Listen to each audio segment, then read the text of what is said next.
আচ্ছা, আপনি হয়তো জিম যাচ্ছেন, ডায়েটিংও করছেন এবং কার্ডিও করছেন, সব কিছুই করছেন, ভালো খাবারও খাচ্ছেন, কিন্তু এমন কোন জায়গায় আপনি মিস্টেক করছেন যেটার কারণে আপনার ফ্যাট লস হচ্ছে না? আপনি খুবই চিন্তায় আছেন, তাই না? তো নমস্কার, আমি ত্রিনা। আমার আরও একটি ভিডিওতে আপনাদের সবাইকে ওয়েলকাম। আমি আমাদের আজকের ভিডিওর মাধ্যমে আপনাদেরকে জানাবো আপনাদের লাইফে সেই 3টি ভুলের কথা যেটার কারণে আপনারা সব কিছু করা সত্ত্বেও আপনাদের ওয়েটটা কমছে না। তো বেশি না বকে চলুন দেখে নিই যে সেই 3টি ভুল কি কি। আমাদের হেলদি লাইফস্টাইলের মধ্যেই এমন কিছু জিনিস আমরা করছি যেটি হয়তো আমরা বুঝতেও পারছি না যে এটা আমাদের জন্য কতটা হার্মফুল হচ্ছে, এটার কারণে আমাদের ওয়েটটা এদিক থেকে ওদিক হচ্ছে না, তো এই কারণে আমাদের ওয়েটটা কম দেখাচ্ছে না। তো সেই কিছু কিছু ভুল নিয়ে আমি আজ আপনাদের সাথে আলোচনা করব। তো প্রথমে একটা কথা বলে রাখি, ধরুন আপনি একটি বাড়ি বানাচ্ছেন এবং সেখানে ইট, বালি, পাথর, সিমেন্ট সব কিছু দিচ্ছেন, কিন্তু এমন কি দিচ্ছেন না যেটার কারণে বাড়িটা ঠিকমতো দাঁড়াচ্ছে না, করতে গিয়ে আবার ভেঙে পড়ছে, বা বাড়িটা আপনি বানিয়েও ফেললেন, সেটা কিছুদিন পর ধসে গেল। তো আমি আজকে সেই জিনিসটা নিয়ে বলবো, সেই কি এমন জিনিস যেটার কারণে আপনারা বুঝতেই পারছেন না যে এটার কারণেও এটা হতে পারে, এটা কি করে সম্ভব। তো চলুন আজকে আমি বিস্তারিতভাবেই বলবো যে এমন কোন 3টি জিনিস যেটির কারণে আপনার ফ্যাট লস হচ্ছে না, আপনি সব কিছু করা সত্ত্বেও আপনি কোনো রেজাল্ট পাচ্ছেন না। তো চলুন দেখে নিই। আমাদের প্রথম ভুল হলো লিকুইড ক্যালোরি। এবার ভাবছেন লিকুইড ক্যালোরিটা কিভাবে ভুল হতে পারে?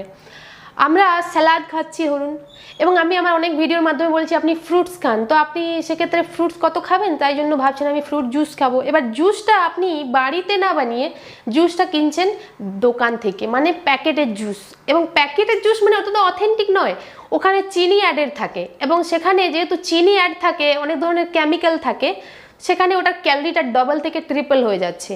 তো সেখানে আপনি ভাবছেন হয়তো আপনি ফ্রুট জুস খাচ্ছেন, বাট ওটা সেখানে ক্যালোরিটা ডবল থেকে ট্রিপল হয়ে গেল।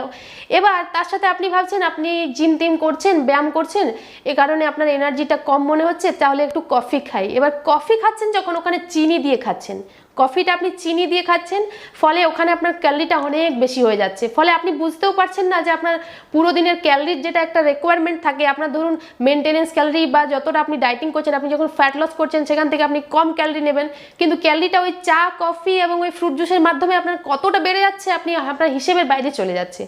তো এবার আপনি কি করছেন, কোনো সময় হয়তো চা খাচ্ছেন, চায়ের সাথে বিস্কিট, এবার এটা খেয়ে ফেলছেন, আপনার অভ্যেসে আছে চা বিস্কিট খাওয়া, এবার চা বিস্কিট খেয়ে ফেলছেন, ফলে আপনার ক্যালোরিটা ডাবল হয়ে যাচ্ছে। তো এবার এখানে আপনাকে কি করতে হবে, আপনি এই যে জুস খাচ্ছেন, আপনি স্যালাড খান ঠিক আছে, কোনো অসুবিধা নেই, কিন্তু আপনি যে জুস খাচ্ছেন, জুসের বদলে আপনি গোটা ফল খান, এবং আপনার যদি এনার্জি কম মনে হচ্ছে, একটু চা কফি খেতে ইচ্ছে হচ্ছে, সেখানে আপনি চিনি ছাড়া খান, গ্রিন টি খান, ব্ল্যাক কফি খান, বা যদি দুধ দিয়েও খান, সেখানে কিন্তু চিনি চলবে না, চিনি ছাড়া খেতে হবে। আপনার ফ্যাট লসে প্রথম একটা জিনিস বাদ দিতে হবে লাইফ থেকে, সেটা হলো চিনি। চিনি যদি লাইফে থাকে আপনার ফ্যাট লস করা অসম্ভব, এটা আপনাকে মনে রাখতে হবে, আপনাকে চিনি বাদ দিতেই হবে। আপনার দ্বিতীয় ভুল হলো কম ঘুমানো বা স্ট্রেস নেওয়া। আপনি হয়তো এদিক ওদিক অনেক ধরনের চিন্তা ভাবনা করছেন, ফলে আপনার রাত্রিবেলাতে ঘুম হচ্ছে না, এবং ঘুম না হওয়ার কারণে আপনার কর্টিসল নামক একটি স্ট্রেস হরমোন রিলিজ হচ্ছে, এবং যখন এই হরমোনটি রিলিজ হয় তখন কি হয়, আপনার শরীরে অর্গ্যানের পাশে আপনাদের ফ্যাট জমতে শুরু করে, যেগুলোকে আমরা ভিসারাল ফ্যাট বলি। এটার ফলে কি হচ্ছে, আপনার ফ্যাট লস তো হচ্ছেই না, ফলে আরেকটা জিনিস হচ্ছে আপনার শরীরে রোগের সংখ্যা বাড়ছে, আপনার ফ্যাটি লিভার হচ্ছে, আপনার হার্টের সমস্যা বাড়ছে, আপনার ডায়াবেটিস হচ্ছে, আপনার ব্লাড সুগার লেভেল বাড়ছে, অনেক ধরনের জিনিস হচ্ছে এটার ফলে। তো এবার এটা কি করবেন, আপনাকে চেষ্টা করতে হবে আপনার ঘুমটা ঠিক করার, মানে রাত্রিবেলার ঘুমটা, যেটা আপনি হয়তো ভাবছেন আমি দুপুরবেলাতে 2 ঘন্টা ঘুমিয়ে নিচ্ছি, বাট না, দুপুরবেলার ঘুমটা রাত্রিবেলার ঘুমের সাথে কোনো কম্পেয়ার হয় না। দুপুরবেলার ঘুম আলাদা, রাত্রিবেলার ঘুম আলাদা। তো আপনাকে করতে হবে রাত্রিবেলাতে কন্টিনিউ 8 ঘন্টা প্রপার স্লিপ নিতেই হবে, কোয়ালিটি স্লিপ নিতেই হবে, না হলে এটা ফ্যাট লসের ক্ষেত্রে অনেক বেশি দরকার। তো আপনি যদি না ঘুমান, আপনার সেখানে শরীরে স্ট্রেস বাড়বে, পরের দিন সকালে উঠে আপনি যে কিছু করবেন সেটার এনার্জি থাকবে না। তাই আমি বলছি আপনাকে ঘুমটা খুব যেহেতু ইম্পর্টেন্ট, ভালোভাবে ঘুমান, কোনো স্ট্রেস না নিয়ে হাসি খুশি থাকুন, সকালে উঠে ব্যায়াম করুন, ভালো মন্দ খান, এবং এই জার্নিটা কন্টিনিউ করুন, তাহলে দেখবেন আপনার শরীর মন দুটোই ভালো থাকবে, সাথে ফ্যাট লসটাও হবে। আমাদের 3 নাম্বার ভুলটি হলো খুবই ইন্টারেস্টিং, কারণ 3 নাম্বার ভুলটি হলো হেলদি ফুড। এবার আপনারা হয়তো ভাবছেন যে মা, হেলদি ফুডটা কি করে আমাদের ফ্যাট লসে বাধা হতে পারে? হেলদি খাবার খেয়ে তবেই না আমাদের ফ্যাট লস হবে, বা যেটাই আমরা করতে চাই হেলদি ফুড তো খেতেই হবে। কিন্তু আমরা হেলদি ফুড তো খাচ্ছি, কিন্তু কতটা খাচ্ছি, কিভাবে খাচ্ছি, এটা খুব ইম্পর্টেন্ট। আপনি হয়তো হেলদি ফুড ভেবে কাজু খাচ্ছেন ধরুন, এবার কাজুতে ফ্যাট থাকে, কাজুটা অনেকটাই ক্যালোরি থাকে কাজুর মধ্যে, বা বাদাম খাচ্ছেন। এবার আপনি যদি এত বড় বাটির 1 বাটি কাজু বসে বসে খাচ্ছেন, ওখানে ধরুন আপনার 500 ক্যালোরি থেকে 600 ক্যালোরি চলে গেলো। এবার আপনি ওটা বিকেলে স্ন্যাক্স হিসাবে নিচ্ছেন, পুরো দিন তো খাচ্ছেনই, তার সাথে আপনি বিকেলে স্ন্যাক্সে অতটা কাজু খেয়ে নিচ্ছেন। এবার আপনি ভাবছেন আমি হেলদি খেয়েছি, এখানে কি অসুবিধা আছে, কিন্তু আপনার ক্যালোরিটা তো গেল শরীরে। আপনার তো পুরো দিনে একটা মেনটেনেন্স ক্যালোরি আছে, সেই ক্যালোরি ভেবেই আপনাকে খেতে হবে। এবং ওখানে যদি কাজুতেই 500 থেকে 600 হয়ে যায়, তাহলে কিভাবে চলবে? এবং আপনি হয়তো ভাবছেন কাজু ধরুন আপনি খেলেন, এবার আপনি চিকেন খাচ্ছেন, তো আপনি একদম পুরো গলা অবধি চিকেন খেয়ে নিচ্ছেন।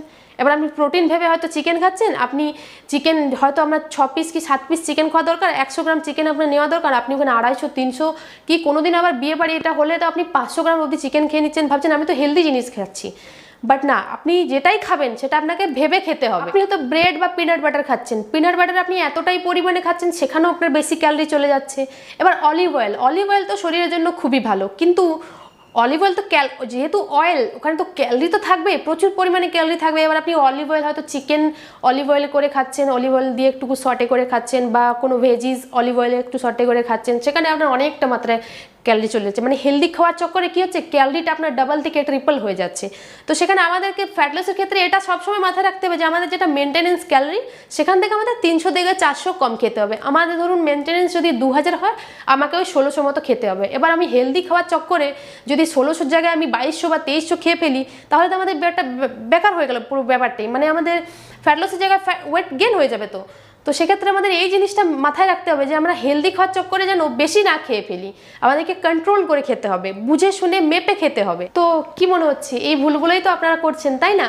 তো আমি বলবো যে না খেয়ে থাকাটাও বন্ধ করুন, পাশে আমি যে 3টি ভুলের কথা বললাম এগুলোও শুধরে ফেলুন।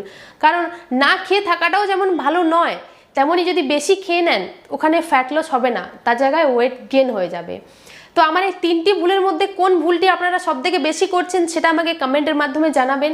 এবং ভিডিওটি আমি আপনাদের সুবিধার্থে যেহেতু বানিয়েছি, একটু শর্টে বানালাম, এবং আপনি যদি ডিটেল ভিডিও চান তো আমাকে কমেন্টের মাধ্যমে বলবেন, আমি আবার ডিটেল ভিডিও বানাবো। এবং আপনাদেরকে একটা টার্গেট দিচ্ছি ভিডিওতে 10K লাইক। যদি ভিডিওতে 10K লাইক আসে, আমি এর ডিটেলস ভিডিও পরের দিনই নিয়ে আসবো। আপনাদের জন্য একটা কথা বলি, শুধু ডায়েটিং বা শুধু হেলদি খাবার খাওয়া বা ওয়ার্কআউট বা কার্ডিও বা আপনি যেগুলোই করছেন, এগুলো কিন্তু তখনই কাজে আসবে যখন আপনি এগুলো কন্টিনিউ করবেন। মানে আজকে করছেন এবং এটা লং টার্ম আপনি করে যাচ্ছেন, দিনের পর দিন করে যাচ্ছেন, একটা টাইমের পর এসে আপনাকে রেজাল্ট দেবে। কিন্তু আপনি যদি আজকে ডায়েটিং করলেন, কালকে আপনার একটা বন্ধুর বার্থডে পড়লো বা একটা বিয়ে বাড়ি পড়লো, আপনি খেয়ে নিলেন, বা হয়তো পরশু আপনার একটু সামান্য শরীরে একটু এনার্জি কম মনে হলো, আপনি স্কিপ করলেন ওয়ার্কআউটটা, আপনার ওয়ার্কআউট রুটিনটা পুরোপুরি স্কিপ করে দিলেন, তাহলে কিন্তু কোনো রেজাল্ট পাবেন না। তো এটা সবসময় মাথায় রাখবেন, কোনো রেজাল্ট পাওয়ার জন্য আপনাকে হার্ড ওয়ার্ক করতে হবে, হার্ড ওয়ার্ক করলেই তবেই আপনি রেজাল্ট পাবেন। তো আজকে বলুন আমার ভিডিওটি আপনাদের কেমন লাগলো। আমার পেজে এই সংক্রান্ত অনেক ধরনের ভিডিও আছে, আরও চাইলে আপনারা দেখে আসতে পারেন। এবং আমার ভিডিওটি যদি ভালো লেগে থাকে, একটি ভিডিওতে লাইক করবেন, একটি কমেন্ট করবেন, এবং ভিডিওটি শেয়ার করবেন তাদের কাছে যাদের এটি খুব প্রয়োজন, যারা ফ্যাট লস সংক্রান্ত অনেক ধরনের ভুল ধারণা নিয়ে আছে, যাদের লাইফে এটি খুব প্রবলেম ফেলছে ফ্যাট লস নিয়ে। তো যদি ভিডিওটি ভালো লেগে থাকে, আমার চ্যানেলটিকে সাবস্ক্রাইব করবেন এবং আমার নোটিফিকেশন বেলটি হিট করবেন। তো ভালো থাকবেন, সুস্থ থাকবেন এবং নিজের পরিবারকে হ্যাপি রাখবেন। বাই।